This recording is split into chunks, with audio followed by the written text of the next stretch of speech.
बुंदेलखंड के पर्यटक को मिलेगा नया आयाम। रानी दुर्गावती टाइगर रिजर्व में जुलाई 26 में छोड़े जाएंगे चीते। सागर, मध्य प्रदेश के वन्यजीव संरक्षण और इको टूरिज्म को बढ़ावा देने की दिशा में बड़ी घोषणा हुई है। खजुराहो में हुई कैबिनेट बैठक के दौरान मुख्यमंत्री डॉक्टर मोहन यादव ने ऐलान किया कि जुलाई 26 में रानी दुर्गावती टाइगर रिजर्व में चीते बरसाए जाएंगे। इस फैसले के बाद बुंदेलखंड के विकास की दिशा में एक नया अध्याय जुड़ने जा रहा है। मुख्यमंत्री ने कहा है कि राज्य सरकार वन क्षेत्र संरक्षण, पर्यटक विकास और प्राकृतिक धरोहरों को बचाने के लिए लगातार प्रयासरत है।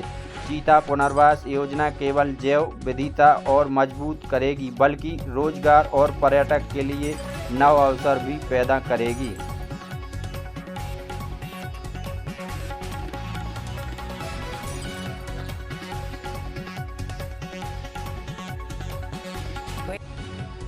सर, खजुराहो में हुई कैबिनेट की बैठक में एक बड़ा निर्णय लिया गया है। रानी दुर्गावती टाइगर रिजर्व में जो है अब चीते छोड़े जाने हैं। कब ये चीते आएंगे और क्या कुछ तैयारियां हैं? जो चीतों के बसाहट को लेकर कार्य चल रहे हैं, ये चूंकि ये तीसरा घर होगा मध्य प्रदेश में चीतों का, तो हम लोगों ने जो प्राथमिक तैयारियां होती हैं, जैसे किस स्थल पे बोमा बनेगा, कहाँ पर क्वारंटाइन बोमा बनेगा, हमारे पास और अधोसंरचनाएं क्या आवश्यक होंगी, वेटनरी के लिए क्या क्या सुविधाएं चाहिए, तो हम लोग लगभग उसकी एक रूपरेखा तैयार कर लिए हैं और टारगेट ये है कि हम लोग मार्च तक ये अधोसंरचनाएं पूर्ण कर लें। सर, इसमें कितने गांव विस्थापित हो रहे हैं और अब तक कितने हो चुके हैं?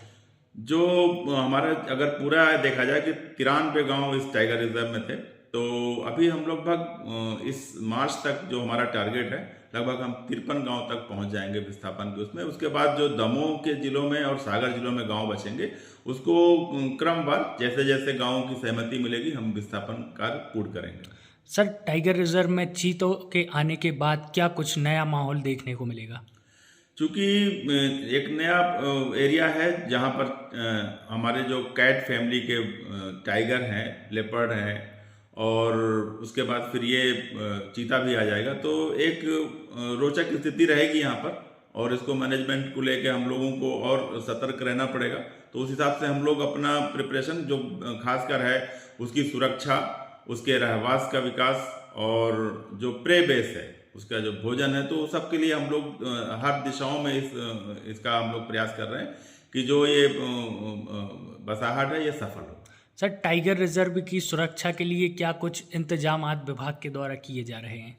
सुरक्षा सबसे महत्वपूर्ण बिंदु होता है संरक्षित क्षेत्रों को में वन्य जीवों की सुरक्षा के लिए। इसमें हम लोग सबसे इम्पोर्टेंट जो हमारे टीम है, हमारे हर बीट में फॉरेस्ट गार्ड रहे हैं, उनको रहने का अच्छा रहे और कनेक्टिविटी रहे। कनेक्टिविटी में हमारा वायरलेस नेटवर्क हम उसको सुदृढ़ करने जा रहे हैं, रोड नेटवर्क है उसको सुदृढ़ कर रहे हैं। साथ साथ जो आज 3 जिले हमारे लगते हैं, 3 जिलों में जो पुलिस से सहयोग वो भी हम लोगों को मिल रहा है।